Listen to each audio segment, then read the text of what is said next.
Hello, in this video I will show you how to use Rabby wallet. So it's a very easy process and it's going to be a very quick guide. So just simply open your browser, and then once you will open your Rabby wallet, over here you will have few basic functions like swap, send, receive, NIFTs, transactions, gas top-up, approvals, Rabby points, and few more options which will help you to manage your account. Now the main important features of the Rabby wallet is the swap option, send option, receive option, the NIFT option, and the gas top-up. So in the swap option, you can just simply swap tokens. Like for example, if you have USDT in your account, you can swap this for any other coin, and there will be a lot of chains that are supporting this as well, as you can see right over here.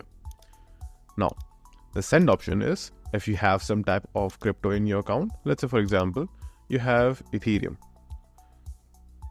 So all you have to do is just simply paste the address of a particular wallet and then choose the amount of Ethereum that you want to transfer, and then just click on send, and then you will be able to complete the transaction. You will also be able to switch in different chains over here as well.